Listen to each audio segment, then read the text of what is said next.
어렵고 힘든 때니까 사실은 우리가 건네는 농담 같은 얘기, 특별한 의미가 없는 상투적인 얘기라도 때로는 그 한마디가 누군가에게 영향을 줄 수 있어요.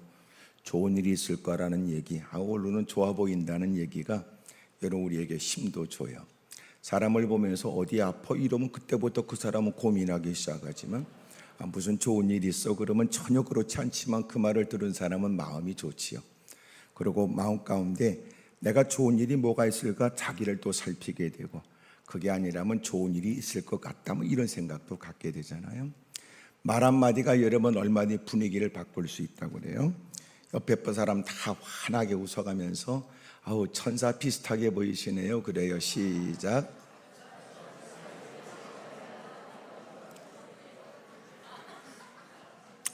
하여튼 천사라고 그런 적도 없는데도 이렇게 좋아하잖아요. 천사 비슷하다고 그랬지 천사라고도 말 안 했는데 말이에요. 또 놀라운 건 들은 사람도 기분 나쁘지 않지만 말하는 사람도 얼굴이 밝을 수밖에 없어요. 그러니까 좋은 얘기하면 나도 좋고 듣는 사람도 좋고, 때로는 여러분 불편한 얘기는 본인도 힘들고요 듣는 사람도 힘들어요. 여러분 좋은 관계를 맺길 원하면 좋은 말을 하시지요. 이왕이면 추울 때는 따뜻한 말도 필요해요. 비즈니스 하는데 중요한 게 뭔지 아세요? 손을 내밀어 악수할 때 손에 따뜻함이 느껴져야 된대요. 그래서 지혜로운 사람은 중요한 결정을 위해 누구를 만나러 갈 때, 미팅할 때는 반드시 손을 주머니에 넣어서 손을 따뜻하게 하고, 서로 첫 인상에 여러분 손을 내밀고 마주할 때 손끝에 따뜻함이 느껴지면 상대방은 사람을 좋게 인식한대요. 근데 여러분 찬손으로 하게 되면 사람들의 마음이 차가워진다고 그러더라고요. 현명한 사람은 주머니에 손을 넣기가 못하면 따뜻한 커피를 한 손에 드는 거예요. 그래서 손을 데우는 거죠. 그러고 가서 손을 내밀어 누군가 맞잡을 때 사람들에게 따뜻하게 느껴진대요. 여러분 인간관계 잘하는 건 복음을 증거하는 일에 대단히 중요해요. 여러분 복음을 증거하는데 그 얼굴이 지옥에서 나온 특공대처럼 해서야 되겠습니까? 복음을 전할 때는 그의 차림새도 그렇고 표정도 그렇고 말을 건네는 그 말 한마디가 진짜 복음을 전하는 사람처럼 전해야 될 필요도 있는 거예요. 여러분 가정에도 마찬가지, 하나님의 전에 무릎 꿇고 열심히 은혜를 삼아하는 여러분 때문에 여러분 가정에도 좋은 일이 있길 바랍니다. 여러분 밖에서 마음이 불편하면 또 불편함이 또 누군가에게 또 전이가 되잖아요. 그러니까 집에 와서라도 개라도 걷어차려고 그러고 말이에요. 괜히 여러분 누군가에게 마음의 불편함을 토하려고 그런다고. 적어도 무슨 얘기를 들어도 내가 감당할 수 있어야 되고, 때로는 여러분 나 때문에 또 누군가가 아프거나 힘든 일이 없도록 우리가 힘써야 돼요. 특별히 여러분 오늘 이렇게 은혜 안에서 만났는데 여러분 마음에는 늘 따뜻함이 있고 그리고 생각과 지혜가 있길 바라고, 이왕이면 마음을 담은 여러분 그런 아름다운 얘기가 많은 사람들을 행복하게 하게 되길 바랍니다. 오늘 특별히 아브라함에 대한 얘기를 하려고 그래요. 아브라함에 관해 창세기 12장으로부터 시작되는 아브라함의 신앙의 여정이 있어요. 하나님께서 그를 부르셨지요. 본처 친척 아비 집을 떠나라고 하셨고 갈대아 우르를 떠나 하란 땅으로 내려가요. 아버지 데라가 세상을 뜨고 난 다음에 하나님이 두 번째 그를 부르시게 되고, 그 부름에 응하게 돼서 그가 그것을 떠나 가나안 땅에 들어갈 때가 나이가 75세예요. 하나님께서는 하늘의 별처럼 땅의 모래처럼 하나님이 그렇게 많은 자손을 주겠다고 말씀했습니다. 여러분 그렇게 가나안 땅에 거주하면서 10년의 세월이 지나고 난 다음에 하나님이 자식이 없게 되자 그는 하나님께서 지금까지 내 아내를 통해 자식을 준다고 생각하지 않았어요. 그 당시 많은 사람이 어떤 풍속을 쫓아서 다른 몸종을 통해서 자기의 자녀를 낳아 소위 씨바지라고 하는, 그래서 그 종을 통하여 자녀를 낳고 자기의 상속자로 삼으려고 했지요. 하가를 통해서 이스마엘을 얻게 되지만 정작 하나님은 그에게 그 아내를 통해서 그에게 자녀를 주려고 했단 말이에요. 그때가 아브라함 나이가 99세요 아내는 89세 때의 말이에요. 하나님께서 아브라함에게 아들을 주겠다고 하는 일, 그는 그것을 믿어서 주님은 그 믿음을 의롭다 하셨고요. 그리고 그 얘기를 들었던 아내는 말이에요 비웃었어요. 비웃듯이 내가 어떻게 나이가 많은데 자녀를 낳을 수 있을까, 이런 생각에 하나님께서 네가 웃었다고 그러니까 놀래가지고 아니라고 얘기하지.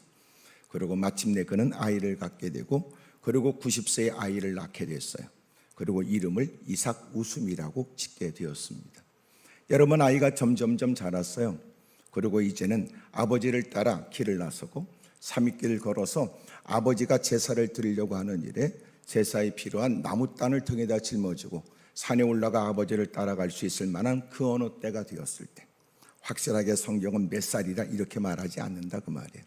창세기 22장에 하나님이 그에게 시험하여, 그리고 너는 내 사랑하는 아들 독자 이삭을 하나님이 원하시는 모리아 산으로 데려다가 그를 죽여서 불로 태우는 번제로 드리라고 말씀했어요.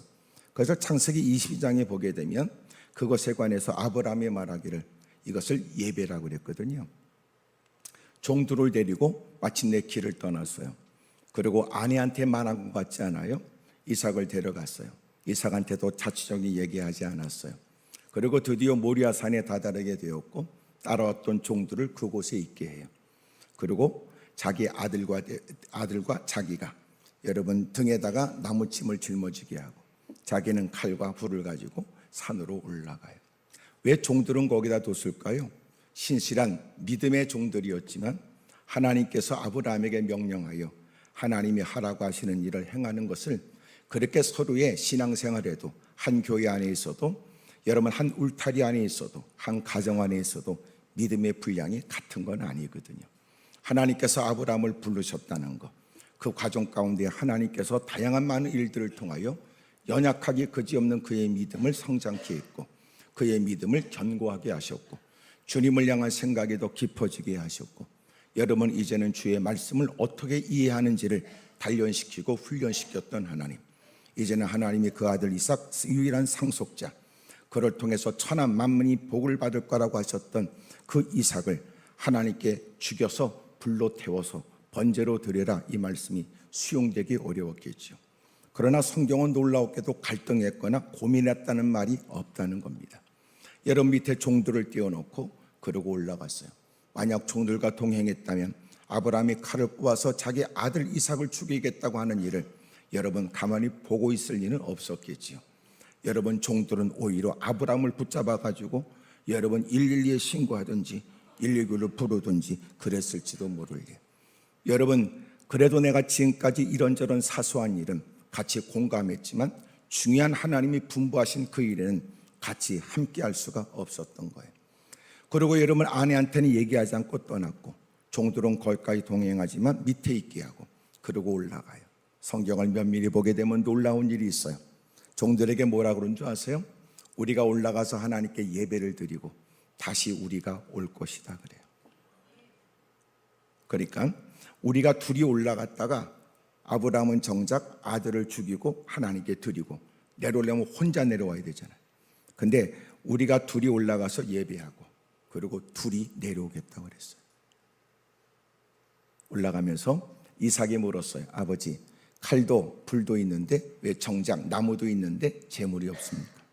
아브라함이 말하기를 하나님이 준비하실 것이다 그래요. 근데 올라갔는데 준비된 건 없고 아브라함이 이삭이 제물이라고 그러고, 성경에도 어디에도 이삭이 아브라함에서 묶여져 렘브란트가 그린 그림을 보게 되면 그는 허연목을 뒤로 하고 팔은 뒤로 묶인 채 아버지 앞에서 고개를 젖혔어요. 아버지는 아주 날카로운 칼을 자석한테 겨누고 내리 찍는 거예요. 근데 영감 있게 그린 그림이 있어요. 그게 뭐냐면 옆에 천사가 그려져 있는데 날개가 달리고 천사가 그의 팔을 딱 붙잡아요. 그걸 보면 여러분 창세기 22장이 좀 더 이해하는 데 도움이 되거든요. 마침내 네가 제물이다. 그리고는 그를 결박했는데 결박하는 과정에 관해서는 성경은 얘기를 안 했어요. 이삭은 절대적으로 순종했다고 생각이 돼요. 어떻게 하면 꼬셨을까요? 발 묶고 뛰게 하자고 레크레이션을 얘기했을까? 아니면 팔도 뒤로 묶고 뛰기로 한다고 그러고선 칼을 높이 들고 확 찍으려고 그랬을까? 그렇게 해서 된 일은 아니라 같아요. 이삭은 아버지가 하는 말에 순순히 순종했어요. 마치 어린 양처럼 고개를 뒤로 젖히고 아버지가 내리 찍으려고 하는 그 칼 끝에 여러분 자기를 다 던졌어요. 하나님께서 그의 팔을 붙들죠. 아브라함아, 이제야 네가 나를 경외하는 줄 알겠다. 내 아들 이삭에 손대지 말아라. 그렇게 말씀하고 그리고 대신 보니까 수풀에 여러분 걸려있는 순양을 가지고 오히려 여러분 하나님께 제사를 드리게 하거든요. 그래서 그것을 여호와 이레라고 그러잖아요. 그러니 아브라함이 올라가면서 하나님이 준비하실 거야 라고 말했던 대로 하나님이 준비하셨고, 우리가 둘이 올라갔다가 다시 둘이 내려오겠다고 했는데 다시 둘이 내려오게 된 거예요. 무슨 얘기일까요? 아브라함은 하나님이 뭘 하실지를 안 것 같아요. 창세기 22장만 읽게 되면 하나님은 너무나 아브라함에게 잔인한 걸 요구했다고 생각이 돼요. 어떻게 하나님께서는 그 아들을 그렇게 유일한 상속자라고 그러고, 그리고 하갈과 이스마엘은 내쫓아 버리더니 어쩜 하나밖에 없는 유일한 상속자, 이제는 성장하는 자식을 바라보며 기뻐하며 즐거워하는 그의 가정에 어쩜 하나님은 그 자식을 죽이라고 하는 잔인한 명령을 했을까? 어느 날 부지부식간에 데려가면 몰라도 여러분 그렇게 자기 손으로 죽이라고 할 거예요. 창세기 22장만 읽게 되면 하나님은 잔인한 하나님처럼 여기죠. 그것은 여러분 하나님을 잘못 이해하는 거예요. 창세기 12장에서부터 그의 신앙의 여정 속에 하나님이 얼마나 그를 간섭하여 하나님께서는 떠나라고 할 때는 떠나야 될 이유가 있었고, 기다려야 할 때는 기다려야 될 이유가 있었고 하는 등등의 일들을 아브라함은 배웠던 겁니다.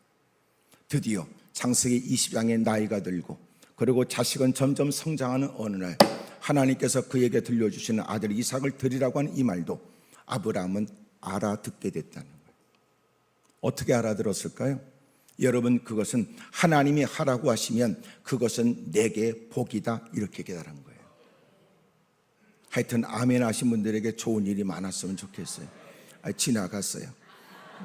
이게 무슨 말이냐면 이미 창세기 12장에서부터 그는 하나님이 어떤 분인가를 배우기 시작한 거예요. 그러니까 아브라함이 아브라함 되기까지는 하나님의 각별한 은혜가 있었던 거죠. 처음에 그렇게 자기 아내를 아내라고도 말하지 못하여, 그리고 흉년 때문에 애굽 땅에 내려갔다가 아내가 여러분 자기 앞에서 여러분 바로의 제안을 쫓아 결혼하게 되는 일이 있었다고요. 첫낮밤을 치르지 못하도록 하나님이 엄하게 바로를 놀래키고 두렵게 하셨죠. 그리고 그의 가정을 쓰시려고 다시 아브라함 품으로 돌아가게 했다고요. 그때 보였던 아브라함 유치하게 짝이 없는 사내의 모습, 그때 여러분 너는 나를 오빠라고 그러고 나는 당신을 동생이라고 하겠다, 이런 아주 그릇된 패단은 오늘까지 이어져서 오늘도 각 집안에 그런 소리가 들리는 것 같아요. 여러분, 아내 때문에 자기가 위험을 당할 것을 생각하여 당신은 가는 곳곳마다 나를 남편이라고 말하지 말아라. 그 당시에 그런 일이 있었다는 거죠. 어떤 여러분 떨기나무라는 책을 보게 되면 중동에도 그런 일이 있었다는 거예요. 여러분 전부 다 자기의 얼굴을 가리고 있는 여성의 복장에 여러분 누군가가 한 여인을 여러분 그렇게 납치하고 그리고 여인의 눈을 찌른대요. 그러면 시력을 잃게 만든다는 거죠. 이미 자신의 몸을 다 두르고 있는데 남편이 자기를 알아차리지 않으면 여러분 내가 그 사람이 남편인 줄을 모를 만큼의 처지가 되게 하고, 그래서 남의 아내를 자기 아내로 만드는 일이 있다는 거예요. 그 당시에 흉흉한 얘기가 여러분 아립다운 여러분 자기 아내를 여러분 아내 때문에 자기가 목숨을 잃어버릴지도 모른다는 생각을 가졌던 아브라함. 어찌 보면 대단한 믿음의 사람을 둘째치고 어찌 보면 유치한 사내 같은 모습이 보여지죠.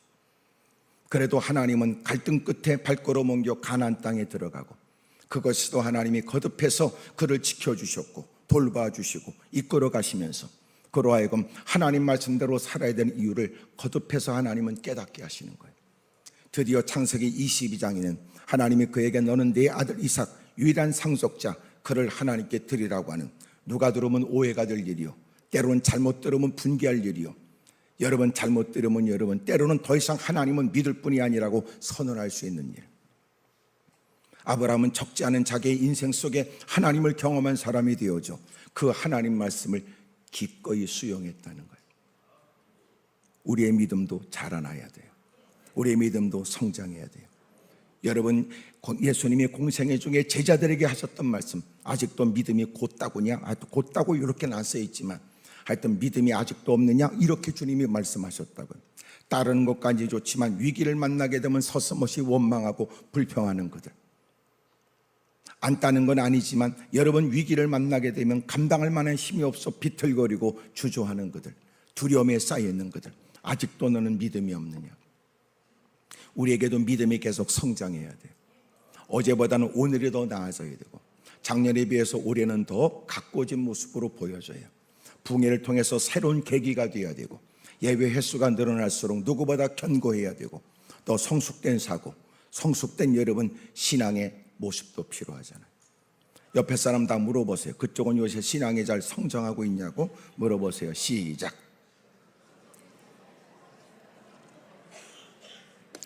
성장하고 있냐고 물어보라니까 성질내면 안 됩니다. 여러분, 날마다 우리는 성장해야 돼요. 하나님 말씀을 들으면서 가슴에 품는 것이, 하나님 말씀을 통하여 그가 창의적인 사고를 하고 어떻게 하면 내가 하나님을 기쁘시게 할까 고민하는 사람. 에베소 5장에 있는 것처럼 어떻게 하면 하나님을 기쁘시게 할까 날마다 시험해라. 날마다. 여러분, 빛의 자녀처럼, 빛의 자녀로서 내가 받은 바 은혜를 누가 알겠느냐. 내 가슴에 이렇게 뜨겁게 있고, 그리고 엉터리 같은 나를 건져내 주신 그 하나님의 은혜를 쫓아, 은혜를 받은 사람만이 은혜를 아는데, 은혜를 받은 감격에 나는 무엇을 한다고 해서 그 은혜를 다 갚을 수 있다고 생각하지 않는다. 누가 볼 때는 과한 것 같은 열심이지만 은혜를 받은 나는 이것은 부족하다고 여길 뿐이니 지금까지 걸어온 길보다 나는 여전히 달려갈 일만 남았고, 대단하다는 뭔가 흔적도 있지만 나는 여전히도 주를 위해서도 헌신할 과제만 가득할 뿐이다. 이러는 거 아니에요. 신앙이 성장해야 된다. 벌써 같은 일을 만나도 거기에 대한 태도가 다르고, 그것에 대한 자세가 다르고, 그것에 대한 사고가 다르다. 그게 여러분 사람이 성장한 거지. 아이들도 철없었던 아이, 여러분 그 투정을 부렸던 아이도 웬만큼 자라고 또 자라게 되면 아이들의 생각이 달라지잖아요. 근데 우리는 여러분 안타까운 것은 요새 그런 것처럼 옛날에 같은 또래 학생에 비해서 요새는 학생들이 덩치도 커졌다. 체격은 커졌다. 근데 체력은 시원치 않다. 이런 얘기.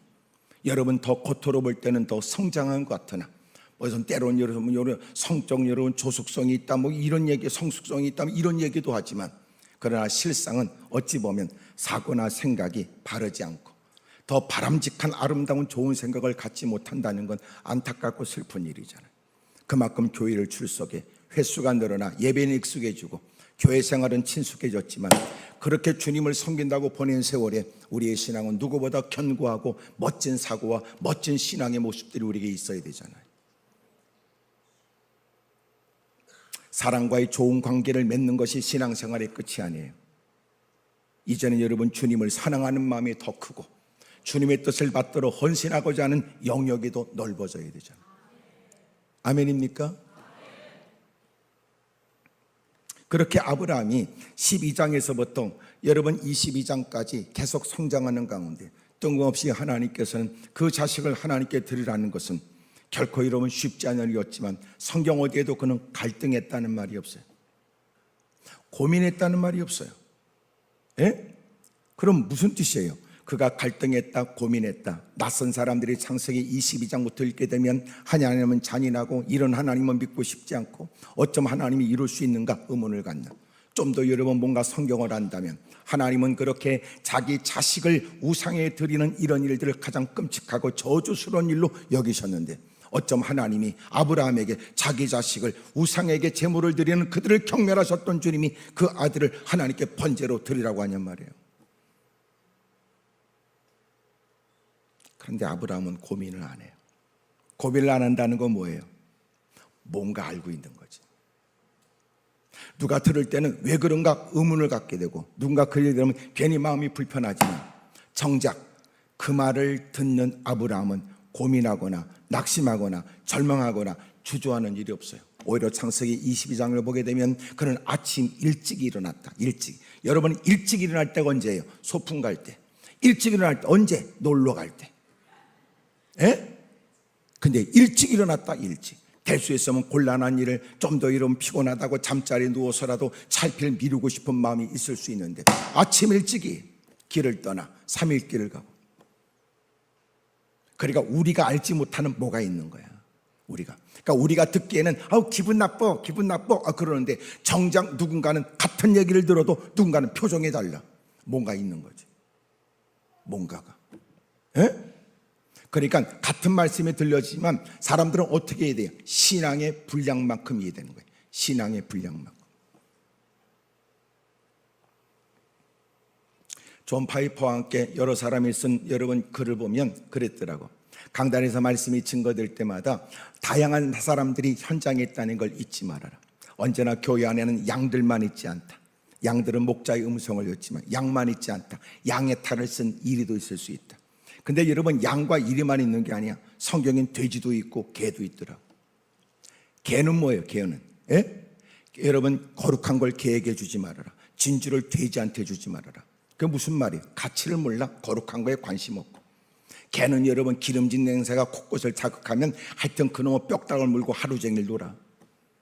돼지한테 진주를 던져주면요, 여자들이 환장된장하는 진주를 던져주면 돼지는 여러분 쪽난 여러분 그 발로 탁 밟고 재진 눈구녕으로 쳐다보다가 뻥 뚫린 콧구멍에 팍팍 더운 기름을 쏟고는 그리고 쫓아와서 들이받는다니까. 이딴 거를 나한테 주냐고. 그러니까 교회 안에도 돼지하고 개가 있다니. 뭐예요? 거룩한 건 관심이 없어. 또 하나, 가치를 몰라. 거기다 양들은 하나님의 음성을 못 알아들어. 양의 탈 쓰는 이는 여러분 예배 자리에 같이 앉아있지만 그는 꿍꿍이 속에 엉뚱한 생각에 속죄물 갖고 양처럼 앉아있는 거지. 그러므로 말씀이 증거될 때마다 다양한 사람이 있다는 걸 잊으면 안 된다. 연약한 사람에게 위로하여 격려하며 열심히 일어서고 그리고 그가 더 견고해지도록 격려해줘야 된다. 그러나 성장한 양들한테는 그것 갖고 안 돼. 나를 어떻게 보고 자꾸만 사람을 얼르려고 그래. 그러니 건강하고 성장한 양들은 열심히 일할 거리를 줘야 된다. 그러나 양의 탈을 쓴 이리가 있다면 그들에게 경고하고 그리고 떠나라고 촉구해야 된다. 여러분, 돼지 개처럼 엉뚱한 일에 마음을 빼앗게 내는 충고하여 깨닫게 하고 돌이키게 해야 된다. 그러므로 하나님 말씀이 증거될 때마다 다양한 모든 사람들을 다 아우르는 선포가 되어야 된다. 이게 신앙의 수준이라는 것도 게이지로 확실히 나타나지는 게 아니니까. 여러분, 어떤 특별한 부류의 사람들만 갖고 그들에게 맞는 설교를 하기는 사실은 정확하기는 어렵죠. 그러나 모든 사람이 동일된 장소에서 예배를 드리는 현장에는 다양한 모든 사람들을 다 인식해야 된다는 거예요. 그러므로 때로는 여러분, 높은 수준의 말씀이 같은 자리에 앉아 예배는 동참을 주셔서도 누구는 버거울지도 모른다. 때로는 여러분, 수준을 너무 낮추면 좀 그렇다 우리가 듣기에는 그럴 수도 있다. 대부분 은혜라고 느끼는 것도 수준들이 있더라고. 은혜라고 느끼는 것도. 어떤 사람은 여러분 행하라고 촉구하는 일이 여러분 좀 너무나 강요한다고 느껴지지만 어떤 사람은 기다렸던 차, 흠모하고 사모했던 차, 마땅히 해야 될 일을 가르쳐주는 것 너무나 감사하게 여긴다. 알았어요. 그렇게 하면 되겠군요. 그렇게 하면 되겠군요. 그렇게 생기가 있고 활기가 있어 막 당장이라도 뭔가 해보고 싶은 뜨거운 마음도 있거든. 이왕이면 남들이 여러분 다 그 말씀을 아멘으로 수용할 때 왜 나는 그거 쉽지 않은가 느낄 때는 하나님, 나도 그만큼 신앙의 분량이, 나도 신앙의 수준이 좀 더 성장하게 해주십시오. 나도 저희처럼 감격으로 나도 아멘으로 받을 수 있고 같은 찬송을 불어도 기쁨으로 나도 그 찬송에 동의할 수 있도록 도와주십시오. 신앙은 자꾸 성장해야 돼요. 여러분, 아브라함이 그렇게 보인 신앙을 하나님은 흡족히 여겼다고요. 이제야 네가 나를 경외하는 줄 알겠다. 네가 나를 위해 그 모든 것을 아끼지 않는 일, 신앙의 최고의 모습은 뭘 것 같아요? 그리스도의 장성한 분량에 이르도록 신앙이 성장한다는 게 뭘 것 같습니까? 그것은 예수님이 죽기까지 절대 복종하셨던 것처럼. 여러분, 복종과 순종은 좀 달라요. 순종이라는 건 때로는 이해가 전제되는 말일지도 모르죠. 복종이라는 건요, 관계에 의한 거예요. 순종은 여러분 이해야. 그렇군요. 그러네요. 그럴 수 있겠냐. 알았어요. 복종은 뭐예요? 이해가 안 돼요. 그래도 이 사람아, 하나님이 그러셨어. 그렇습니까? 하나님이 그러셨습니까? 그러면 해야죠. 그게 복종이죠. 여러분이 가만히 있는 것은 이해가 더 필요하다는 거예요? 설명이 더 필요하다는 거예요?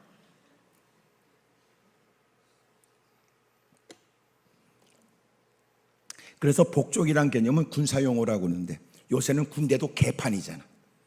무조건 항명해도 된다고 하는 얘기들. 이런 얘기는 위험해요. 그러면 항명해도 된다 안 된다는 기준이 누구한테 있어? 자기한테 또 있는 거예요. 저는 다 깊은 내용을 모르지만 확실한 건 뭐예요?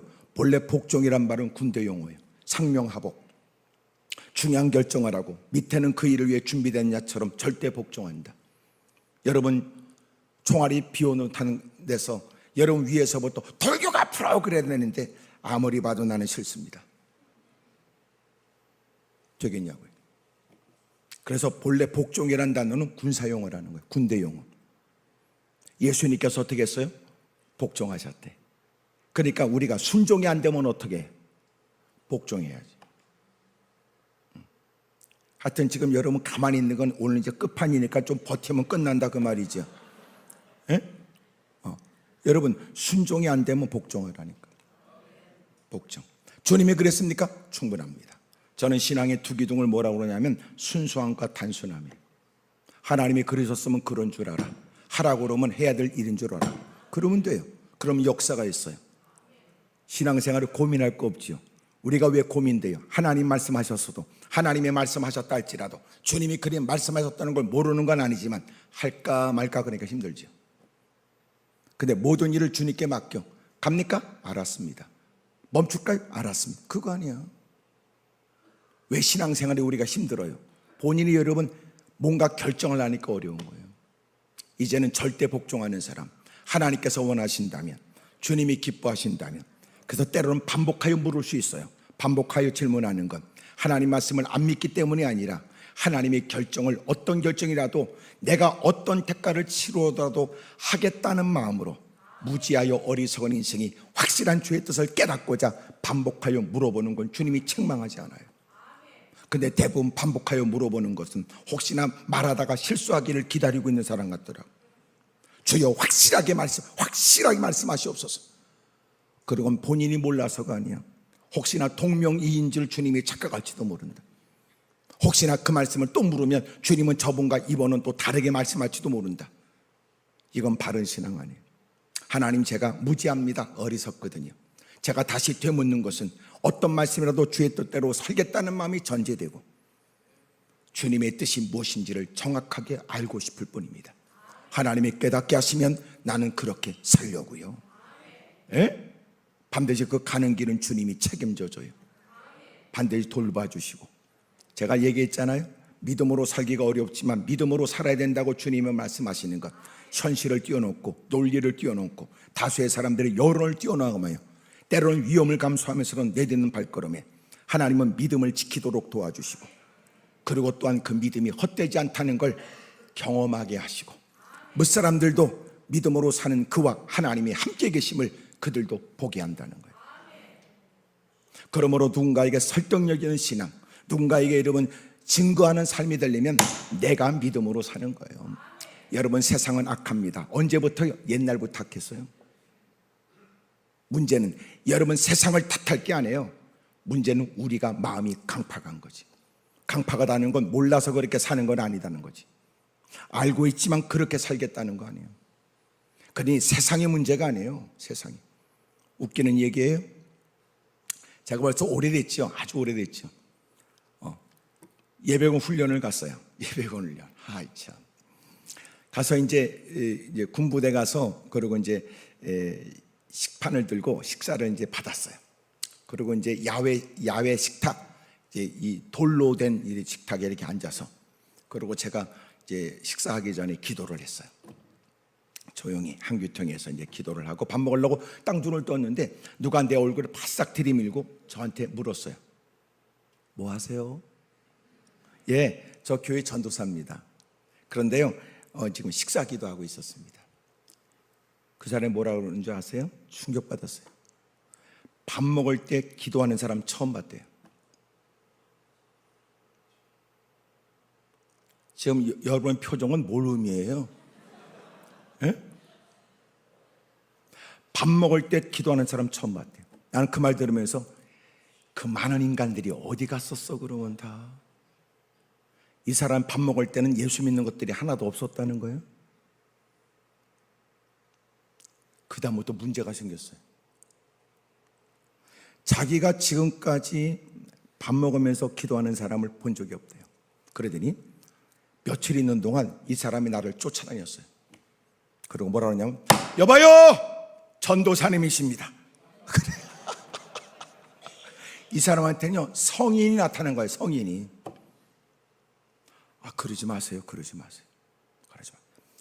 하여튼 나를 쫓아다니면서 가는 데마다 저기요 전도사님이십니다. 난 이 사람 처음 보는 사람이야. 며칠 내내. 그러니까 내가 가면요 사람들이 다 흩어져 이렇게. 에? 드디어 며칠의 시간이 되고 이젠 마지막, 내일은 퇴소하고 마지막 날 밤을 맞이했어요. 사람들이 지금은 안 그렇겠지만 그 당시에는 다 예배고 뭐 이거는 그 훈련받은 사람들이 오늘 그냥 어떻게 보냅니까? 오늘도 한잔 해야지. 그리고 서로가 돈을 각출해 가지고 누가 또 튀어나가. 그러면 또 이제 거기까지 술 갖고 이렇게 와서 파는 아줌마들이 있어요. 그러면 그들에 가서 술 사가지고 안주 사가지고 그리고 늦은 시간 다 취침 시간 다 알려줄 때 늦은 시간 가서 술 먹고 막 그러거든요. 근데 누가 돈을 각출해서 살아나가는 그 사람을 제 보좌관이 저기요 나가던 사람이 딱 먼저 고개를 딱 드니까 전도사님이십니다. 음료수 사와야 됩니다. 그럼.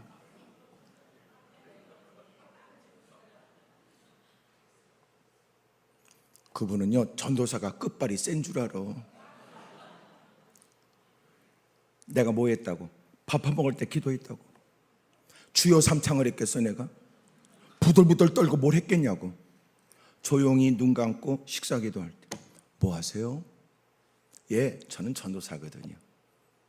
식사 기도한 겁니다. 하나님께 감사하다.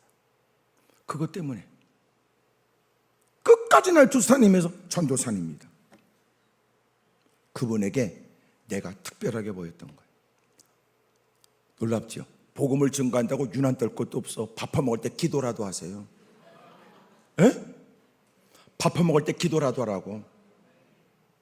우스운 얘기 아니에요? 난 너무 충격받았어요. 에? 믿지 않는 사람이 우리를 볼 때 뭘 볼까요?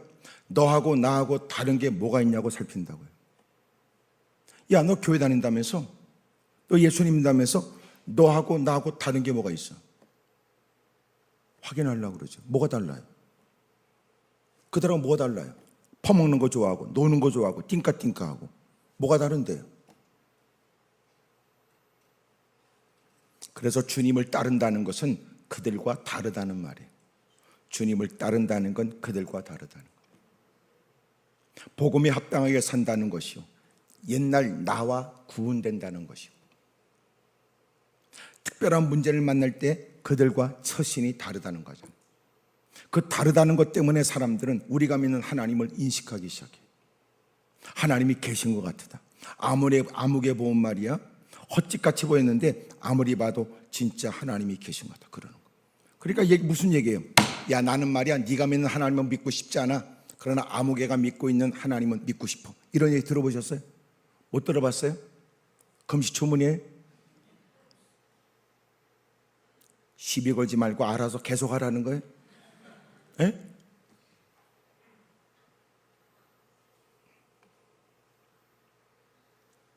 아브라함이 그렇게 네가 이제야 나를 경외하는 줄 알겠소. 아브라함은 전혀 고민도 안 돼요. 그것을 오늘 히브리 11장에는 그가 이렇게 시험을 받을 때 그랬어요. 시험은 두 가지예요. 하나는 뭐예요? 하나님이 주는 시험. 하나님이 주는 시험을 뭐라고 그래요? 이걸 연단이라고 그래요. 단련이라고 그래요. 성장을 위해서 훈련시키는 거예요. 어려움을 통해서 마침내 자신의 못난 것도 알게 해요. 이런저런 문제를 통해서 내가 스스로 생각하는 것보다 연약하다는 것도 발견하게 해요. 내가 무엇이 더 가꿔져야 되는지를 가르쳐 주시지.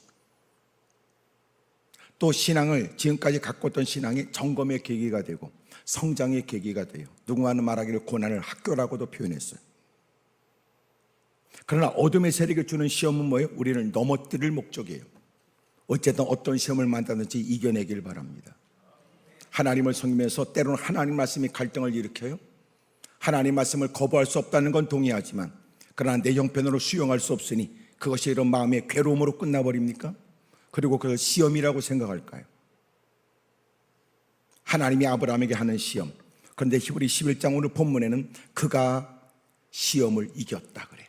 시험을 받을 때. 여러분도 다양한 여러분 시험과 어려움을 만날 때 진짜 믿음으로서의 시험 속에서 여러분의 신앙이 증명되길 바랍니다. 할렐루야. 평생 그렇게 누구보다 믿음이 잘 가꿨다고 했던 사람, 그만한 일에 과연 그는 어떻게 태도를 보일 것이냐. 오늘 성경에 뭐라고 그랬어요? 자, 17절. 아브라함은 시험을 받을 때 믿음으로 이삭을 드렸다. 뭐로 드렸다고요? 믿음으로 드렸대. 믿음으로 이삭을 드렸대. 그는 약속들을 받은 자로 돼 그 아들을 외아들을 드렸다. 외아들을 드렸다. 그에게 이미 말씀하시기를 내 자손이라 칭할 자는 이삭으로 말미암으리라 하셨으니. 근데 그 아들을 하나님이 죽이라고 하셔서 기꺼이 그 아들을 그래도 드리겠다고 모리아 산으로 간 거예요. 그런데 하나님은 그 아들에게 손을 대지 못하게 하셨고 수풀에 걸리는 양으로 대신 제사를 드리게 했어요. 자, 이렇게 시험을 이겨 이제야 네가 나를 경외하겠다고 인정받게 됐던 아브라함, 그가 어떻게 믿음을 여러분 믿음으로 이겼는지 그 믿음을 이렇게 얘기했어요. 자, 19절 다 같이 읽어요. 중요하니까 시작.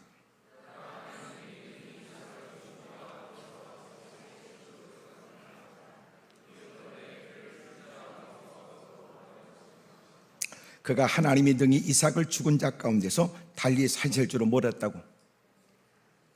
그가 하나님이 등이 이삭을 죽은 자 가운데서 다시 살리실 줄로 어땠다고? 생각했대요. 믿음은 뭐예요? 생각하는 거예요. 당신의 믿음을 보여보세요. 물론 야고보서는 여러분 우리에게 행함을 강조하지만 여러분 그의 믿음은 어떻게 알 수 있어요? 그의 생각으로 알 수 있어요. 그리고 그걸 더 구체적으로 알 수 있는 거 우리의 언어 속에서 알아요. 그 말은 생각을 담은 그릇이니까. 믿음은 뭐예요? 그의 생각이에요. 신앙생활이 왜 어려울까요?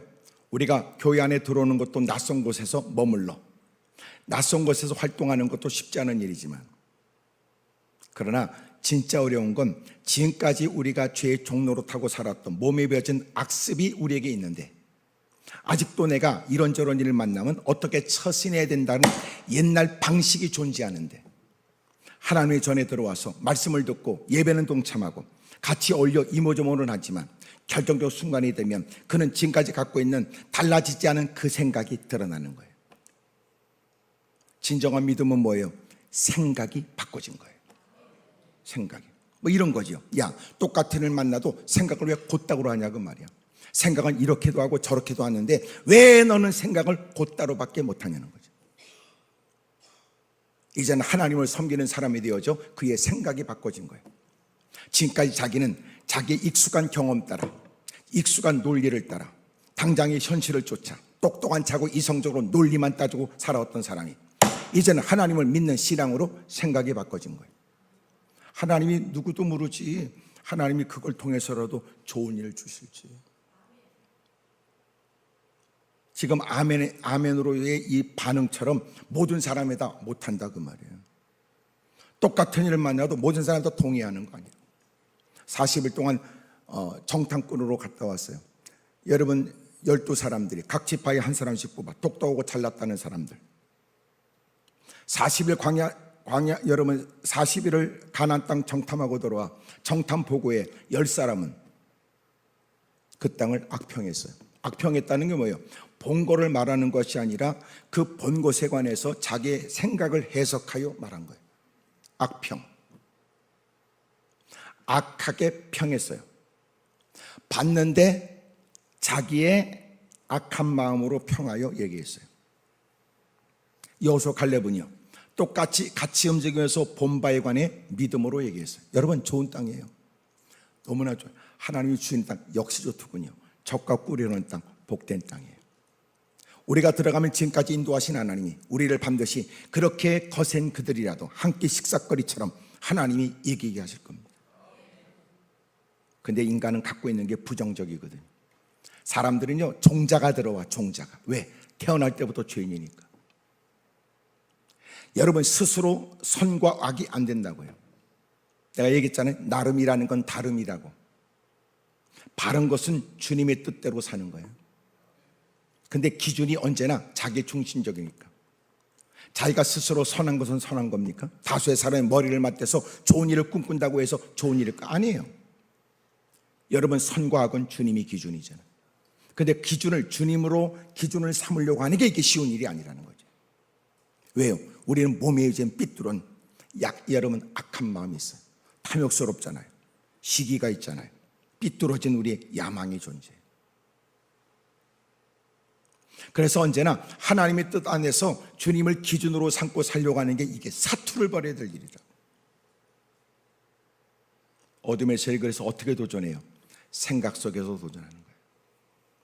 로마서인 기록하기를 우리가 영의 생각은 생명과 평안이고 육의 생각은 사망이라고 그러잖아요. 좋은 생각하세요? 지금도 이런 표정을 보니까 무슨 생각하고 있는 것 같은데 오늘은 몇 시에 끝날까 그 생각했을까? 예수님의 제자 가룟 유다에게 원수마이가 역사예요. 예수님과 보낸 3년의 시간 동고동락하고 지금도 이런 의사들에게 아직도 존재하는 단 도제처럼 옛날엔 다 뭔가 마스터가 되기 위해서는 도제를 했거든요. 이 도제를 옛날에는요 운전 배울 때는 지금은 여러분 운전하면서 배우고 싶은 그것만 배우지만 옛날에는 운전을 배운다는 건 그 차의 여러분 이모저모를 다 예기치 못한 일에도 손대서 고치기 위해서 다 배웠대요. 그러니까 같이 다니면서 따까리 노래 따까리 의도 터지고 서러움 당하고 욕바지가 되고 같이 먹고 같이 자면서 그리고 기술을 배웠다고요.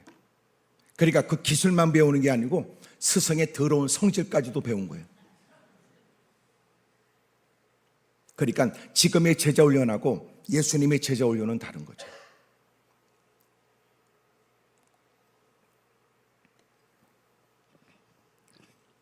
지금의 제자 훈련은 여러분 프로그램처럼 단기간에 어떤 여러분 기간 속에서 우리가 이렇게 좀 배우지만 그 당시에는 같이 먹고 같이 자고 같이 지냈어요. 그러니까 예수님에게서 모든 걸 배우는 거죠. 그게 제자예요. 그러니까 요새 여러분 제자 훈련 받았다고 제자가 아니에요. 제자 훈련 받은 것을 제자 훈련 받았다고 그러고 제자 훈련 받은 것을 제자라고 말하지 않고 진정한 제자는 제자 훈련과 관계없이 제자처럼 사는 사람을 제자라고 그래요. 자, 옆에 사람 보고 해보세요. 시작.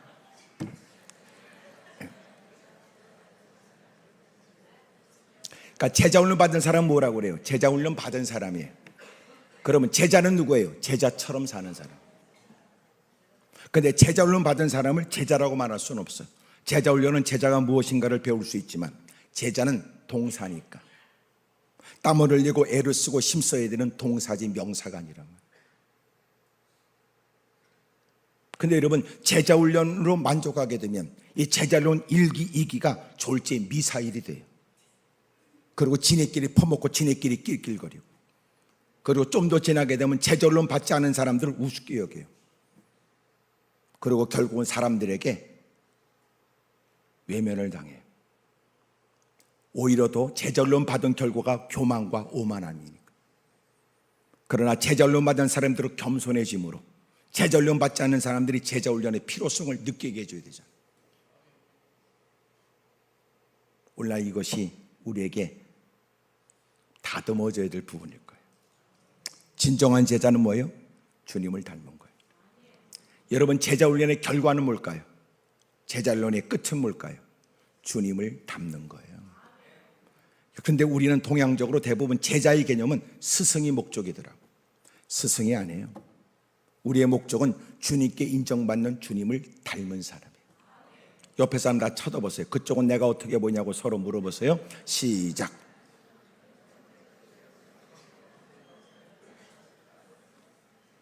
우리는 그 사람이 대답하지 않아도 우리는 충분히 이해할 수 있어요. 여러분 우리는 다 주님을 닮아가고 있느냐? 주님을. 예? 근데 주님을 닮아가고 있는지 이건 의문이라고요. 누군가에게 어떻게 보여지느냐? 여러분 이것이 때로는 위선 가식처럼 느껴지지만 가령 우리가 정말 주님을 따르는 사람이면 나도 모르게 보여지기 시작할 거예요. 손끝에서, 그의 표정에서, 그의 삶의 현장에서, 그를 만나는 사람들.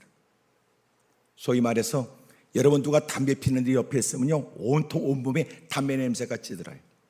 냉면 한 그릇 먹겠다고 고깃집에 가서 옆에서 고기 굽는 옆에서 냉면 한 그릇 퍼먹어도 하루 종일 너 고기 먹었냐는 얘기 듣도록 냄새를 온팍 뒤집어 쓰고 다닌다고.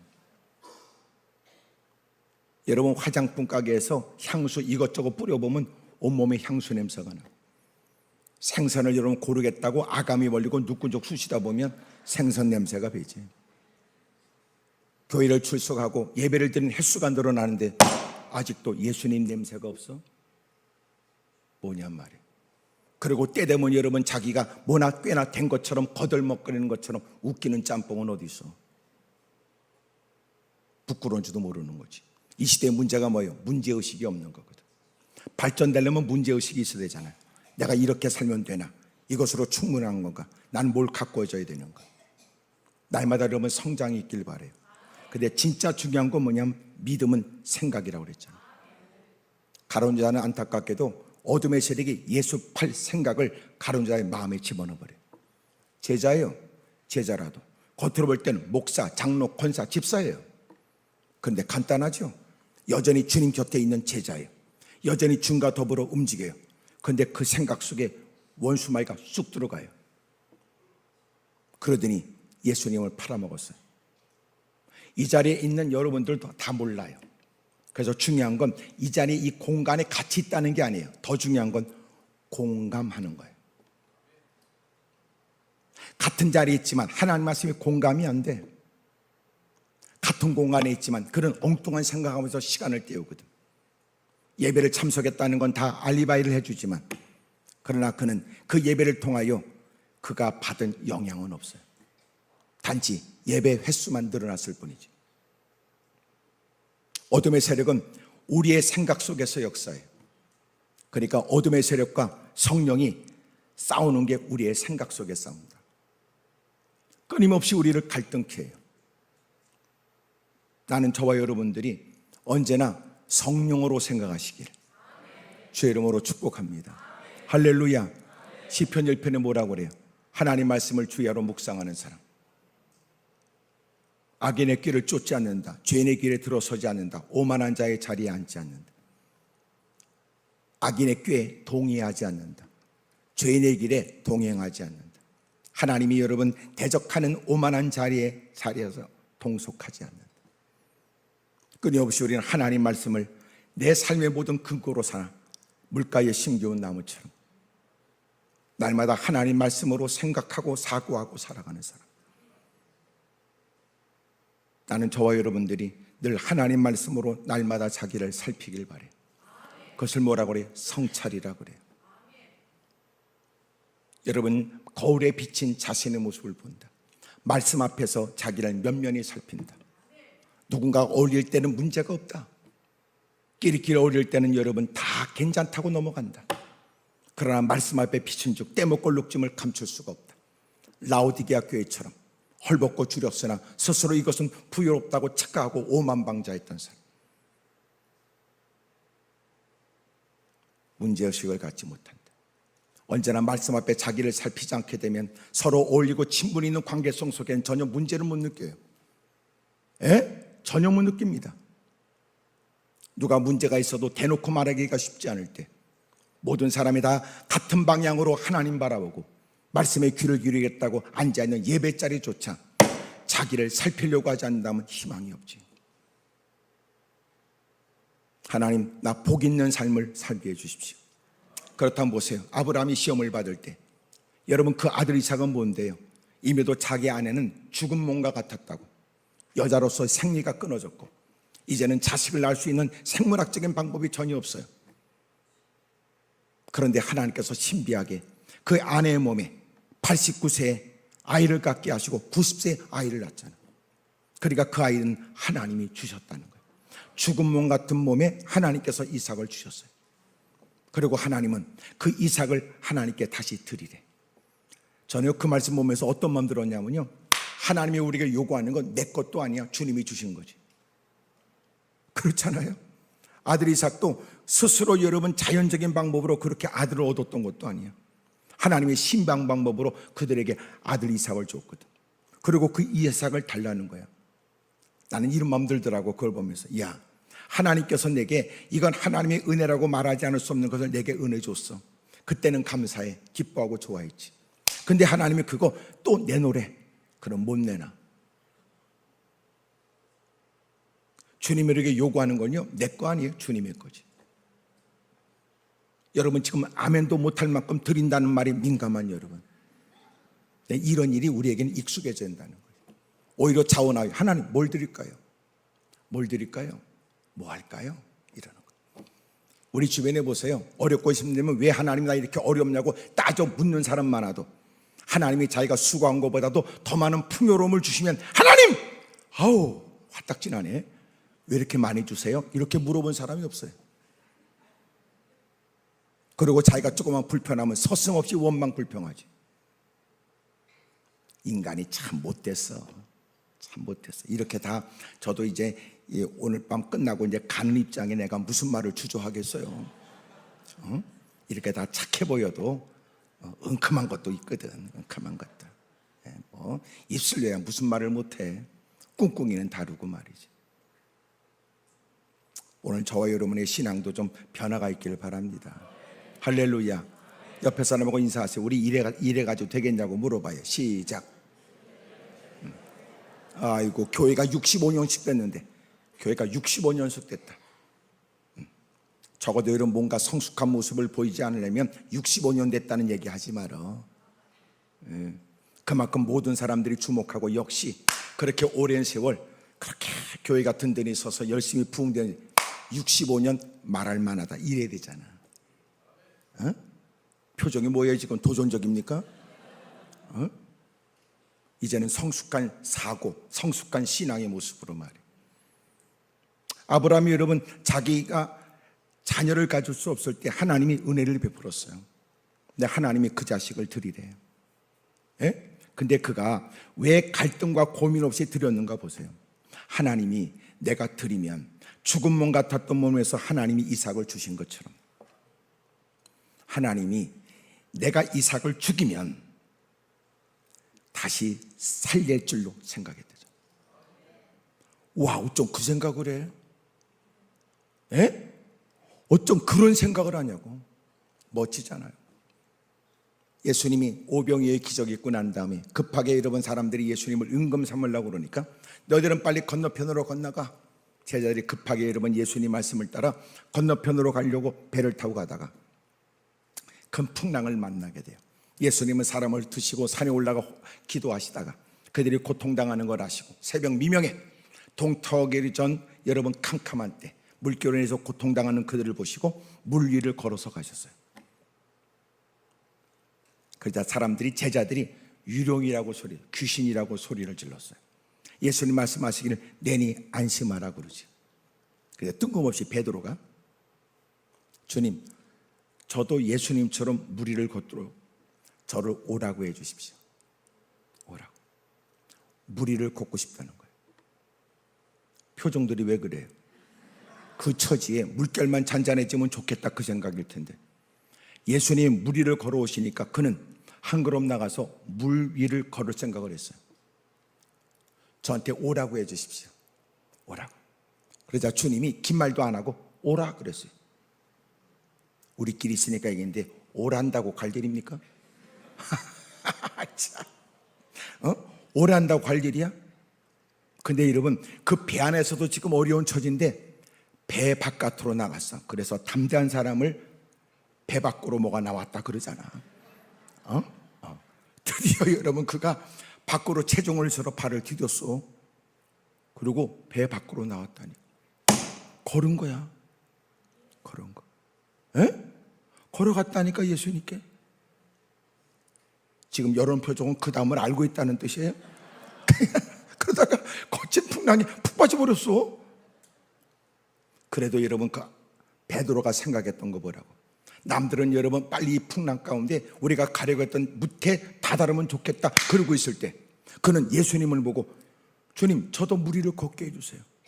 이런 생각을 아무나 하냐고. 누군가는 어려움을 만나면 당신이 당장 이 어려움만 해결하면 좋겠다 이러고 있을 때 누군가는 이번 기회를 간증의 기회로 삼아보자 이러는 거. 이번 기회를 통해서 나도 좀 남다른 하나님께서 그 위기와 고난을 어떻게 극복하셨는지 나도 그런 레시피를 하나 갖고 싶다. 레시피. 위기를 만나면 레시피 하나, 예? 눈물 10스푼 이런 거. 적어도 여러분 나도 그런 레시피 하나 갖고 싶다. 야, 이 사람아, 어렵지? 그 어려운 중에도 하나님이 역사할 모양이야. 하나님이 은혜 주실 모양이야. 야, 하나님께서 이번에 너에게 간증을 주실 모양이다. 이런 거. 왜 우린 사고가 그게 안 돼? 이번에 하나님이 나를 날 잡아서 죽일 생각인가 보다. 겨우 생각이 그거야? 입이 대발로 삐잖아? 구성중에 처박혀? 한숨을 토해? 내가 지금까지 기도했지만 하나님은 내 기도에 응답 안 했고, 사력을 다했지만 하나님은 내게 멀리 계신 것 같고 숨어 계신 것 같다고 얘기를 해. 평상시 그렇게 지난날 배운 게 있고 터득한 그리고 경험한 게 있다면 위기를 만날 때마다 그것이 드러나 내가 하나님을 알지, 하나님이 좋은 일 주실 모양이다. 하나님이 역사 우리 교회 부흥시킬 모양이다. 아유, 우리 목장이 좀 달라질 모양이다. 집사님, 그거요 좋은 일이실 모양이다. 왜 우린 그 얘기 안 해? 힘들지요? 우리가 곁에 힘이 돼줄게. 같이 기도하십시다. 그러면서 흘린 눈물만큼이나 부르짖음 속에 하나님이 주신 아름다운 열매와 결실은 얼마나 서로가 위로가 되고 힘이 되냐고. 예? 어쩜 생각을 우리는 곧다구로 하는지. 이제는 멋진 생각을 하세요. 멋진 생각. 회당장 야이로에 대한 얘기 기억하세요? 회당장 야이로가 말이에요. 예? 자기 어린 딸 12살 먹을 딸이 죽어가자 예수님께 쫓아서 도움을 청했고, 많은 무리들이 있는 중에도 그 앞에 무릎을 꿇고 체면 채통 던져버리고 죽어가는 딸에게 손만 얹으면 그 딸이 살아날 거라고 예수님께 도움을 청하죠. 주님의 발걸음 옮겨 그 집으로 향하는 중 마침내 어떤 한 여인이 예수님에 대한 소문을 듣게 되고 집을 나섰는데, 그 사람은 12년 동안 혈루병, 피를 쏟는 부인병을 앓고 있었다. 피를 쏟는 부인병은 사회적으로, 경제적으로, 종교적으로 외면당하는 질병이었어요. 많은 의사들에게 진료를 부탁했지만 돈은 다 허비되면서도 병은 낫지 않았고, 시간이 지나가면서 병원도 중해졌어요. 두문물출, 좌절, 낙심, 낭망하고 있을 때 예수님에 대한 소문이 들려지고 마음 가운데 그는 기대하는 마음으로 예수님께 다가가, 그리고 예수님이 옷자락에 손을 댔다. 잡아당긴 거 아니야? 발을 붙잡은 것도 아니야? 크게 소리를 지르 요란스러움으로 주님의 발목을 붙잡은 것도 아니라고. 예수님의 옷자락. 하나님께서 레위기서에 모든 남자들은 겉옷 끝에 실 가닥을 묶고 거기다 청색끈을 더해서 그리고 술처럼 달라고 했어요. 그것이 움직일 때마다 사람들은 하나님의 말씀을 기억나게 하고 하나님의 언약을 기억나게 하시려고요. 예수님도 그 겉옷을 입고 있었는데 그 여인이 그 옷자락에 손을 댄 것은 그 실 가닥에서 술이었어요. 예수님이 누구도 느낄 수 없는 그곳에 손을 갖다 댔어요. 혈루의 근원이 말라버린 거예요.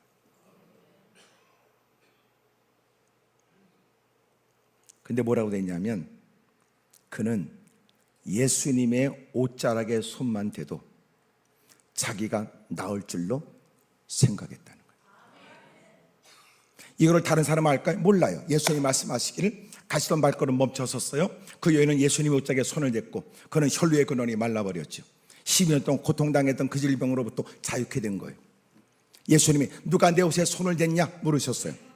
옆에 있는 베드로가 예수님, 이렇게 많은 사람들이 밀고 당기는데 갑자기 오늘따라 예민하게 누가 내 옷에 손을 댔냐고 말씀하십니까? 제자들은 예수님이 손을 댔다는 일을 밀쳤다라고 하는 걸 이해했죠. 그러나 예수님은 알아요. 믿음으로 예수님의 옷자락에 손을 댄 거하고 사람이 여러분 원치 않게 밀려 예수님께 손을 댄 거하고 달랐던 거죠. 주님은 그를 치유해 줬어요. 그의 믿음은 뭐였어요? 내 믿음이 너를 구원하였느니라. 그의 생각이 말이죠. 오늘 여러분, 우리는 믿음이 입술에만 있죠. 진짜 믿음은 생각이 있어야 돼요. 하나님, 저 생각이 바꿔지게 해주세요. 좋은 생각, 아름다운 생각. 하나님이 우리 교회를 쓰실 것 같아. 우리 교회를 쓰실 것 같아. 그런 얘기. 사람 만나면 자꾸만 좋은 얘기 하세요. 좋은 얘기. 여러분, 우이중앙교회가 좋은 이유가 있습니까? 예? 왜 또 가만히 있어? 응? 여러분 교회가 좋으냐고? 응? 아멘인지 어멘인지 확실히 구분해서 하세요. 정말 교회가 좋으시냐고? 옆에 사람 보고 우리 교회가 좋은 이유 3마디씩 하세요. 자, 시작. 우리 교회가 좋은 이유는 됐어요. 됐어요. 참나. 우리 교회가 좋은 이유 왜 중요해요? 그 얘기가 전도하는 거예요. 어떤 분이 저한테 왔어요. 자기 그 동네에 가까이 있는 어떤 권사님인데 그 권사님은요 얼마나 자기 교회 자랑하는지, 우리 교회는 말이야, 우리 목사님은 말이야, 막 그냥 얼마나 자랑하는지 그걸 듣고 있던 다른 교회 다니는 집사님이 이런 맘 들더래요. 아유 뭐 교회가 다 그렇지 뭐. 근데 이 권사님은 만날 때마다 교회 자랑한대. 우리 교회는 우리 목사님은 그러는데요, 점점 그 얘기 듣다 보니까 궁금하게 생기더라고요. 그렇게 교회가 좋은가? 뭐 다 교회가 그렇지 그런데 그렇게 교회가 좋은가? 교회가. 그런데 어느 날 자기 교회 안 가고 그 교회 가봤다는 거예요. 하도 권사님이 좋다고 그래가지고. 근데 가서 봤는데요, 놀라운 걸 발견했대. 자기 교회하고 별반 다를 게 없더라는 거죠. 전도가 대단합니까? 간단히 여러분 주보라도, 여러분 교회 주보를 내가 오늘 이 주보 한 장 누구한테 줘야 되겠다. 한 장만 줘도 돼요. 표정이 뭐예요? 겨우 한 장이 뭐냐는 거지 지금. 한 장이라도 주세요. 우리 교회 주보예요. 한번 보세요. 그걸 잘 보라고 그러면 성질나서 안 봐. 심심할 때 보세요. 심심할 때. 하루에 한 장만 줘도 돼요. 하루에 한 장. 또 누굴 만나면 그 다음날 주세요. 역사는 주님이 할 테니까.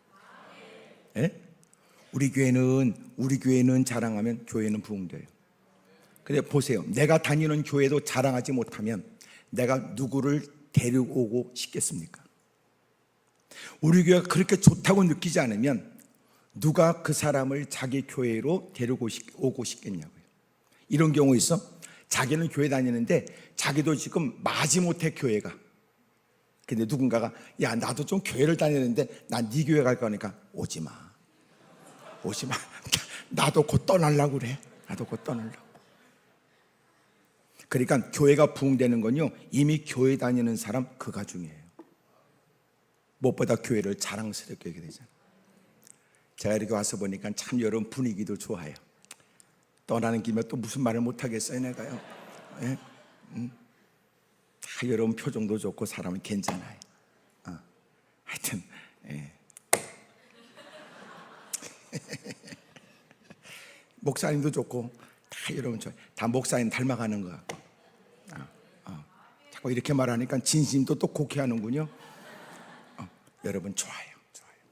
그러나 하나님이 원하는 건 지금보다도 더 여러분들의 거는 기대가 큰 거예요. 옆에 사람하고 다 인사하세요. 아우 저 때문에 우리 교회 부흥될 것 같아요. 해봐요. 시작. 이제 거짓말이 아니라는 걸 증명해 주십시오. 제일 좋은 건 뭐예요? 밝게. 특별히 동네에서 여러분 교회가 더 사람들이 오고 싶은 교회가 되게 하는 거 알려드릴게요. 교회 출입할 때마다 성경책 가방을 돌리면서 들어와 이렇게.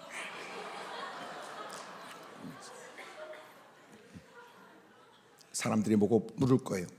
어디 가세요? 교회요. 사람들은 그걸 보고 그렇게 좋나? 예배 마치고 집에 갈 때도 돌리면서 투스텝으로 뛰어가면서 어디 갔다 오세요? 교회요. 집에서 믿지 않는 남편, 아내, 자녀가 있어도 교회만 갔다 오면 얼굴이 환해져. 신나는 거야. 집에 있는 남편이 궁금해 죽겠어. 무슨 좋은 일이 있냐? 그러면 얘기하지 마라. 교회 안 가본 사람한테 얘기해봐야 무슨 말을 알겠어. 이렇게 얼굴이 밝아서 알아. 가족들도 교회만 갔다 오면 사람이 그냥 너무너무 밝고 행복해. 어느 날 그럴지도 몰라 남편이 침울해하고 있는 아내에게 너 교회 안 가냐? 너 교회 안 가냐? 에? 우리를 바라보고 우리가 일상 살아가는 걸 보고 이 안을 상상한다고요. 예배를 마치고 가는 우리의 모습을 보고 예배를 생각한다고요. 예배가 누군가가 다른 건 몰라도 좋다고 느끼도록 만들어줘야죠. 저는 그것을 설득력 있는 믿음이라고 그래요. 설득력. 아, 저 사람들은 예배 드리면 뭐가 있는 것 같아. 뭐가 있는 것 같아. 저 사람들이 예배 드리면 동네가 좋아지더라. 저 사람 예수 믿으니까 가정이 달라지더라. 저 사람 예수 믿으니까 우리 주변에 우리도 좋다. 그래서 진정고 바른 신앙은 뭐냐면 우리만 좋을 뿐만 아니라 집안이 이웃들이 좋아야 돼요. 아멘입니까? 그리고 말끝마다 나 뭐 우리가 특별한 사랑을 베풀 때 웬일이야 그러면 교회에서 가르쳐 주더라고. 교회에서 그러더라고. 웬일이야? 우리 목사님이 그러더라고. 그렇게 하라고. 이렇게.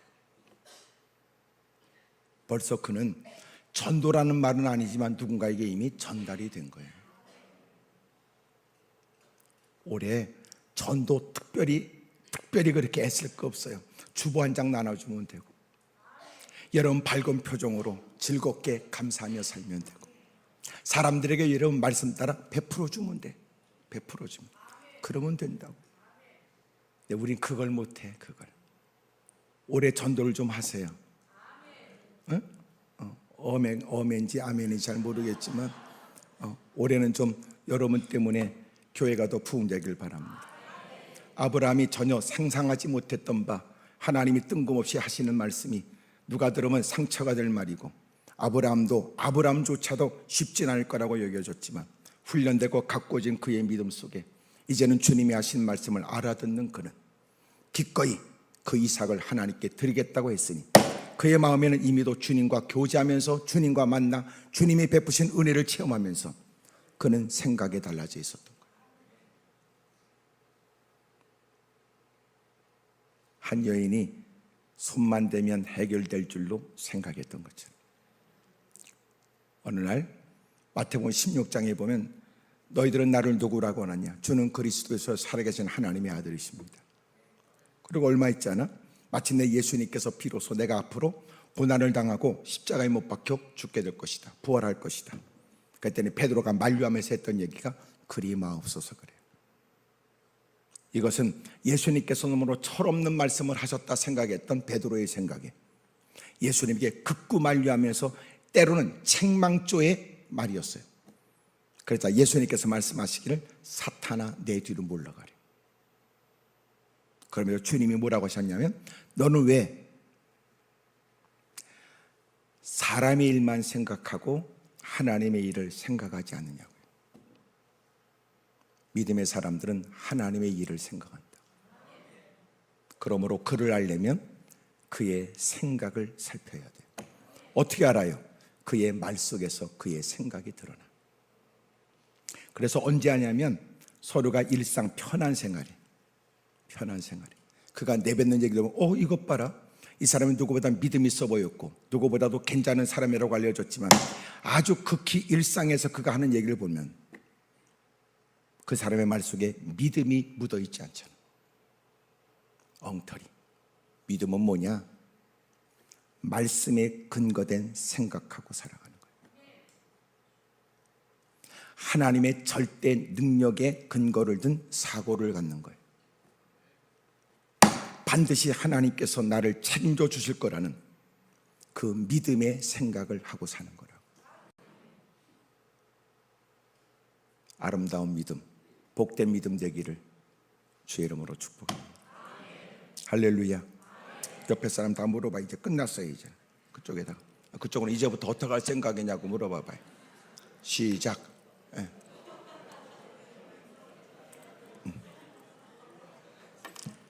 내일 새벽 기도에 있는데 하여튼 새벽 기도도 하세요. 새벽 기도도 하고 또 이렇게 붕괴 끝나게 되면 대부분 힘들어요. 왜냐하면 익숙하지 않은 일이니까.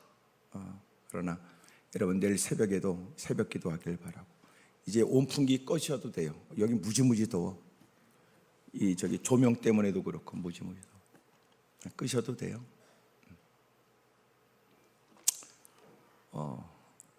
로이드 존스 목사님은 이 설교 현장에서 약간 이 분위기가 서늘해야 된대요.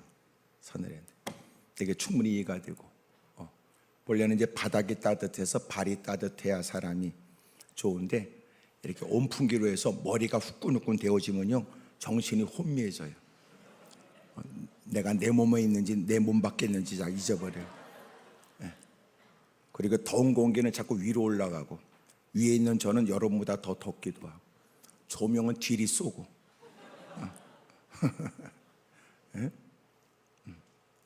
이제 여러분들이 다 마무리가 되고 이제 기도하려고 하는 건데 여러분들이 기도에 힘쓰고 또 목사님을 통해서 제가 농담 같지만 정말이에요.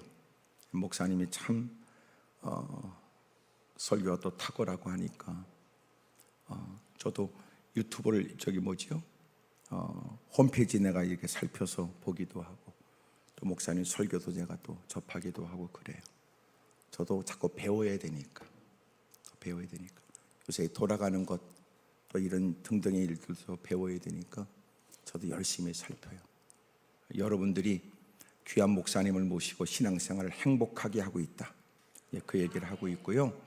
여러분 더 밝은 생각, 멋진 생각으로 또 큰 부흥과 역사가 있기를 주의 이름으로 축복합니다.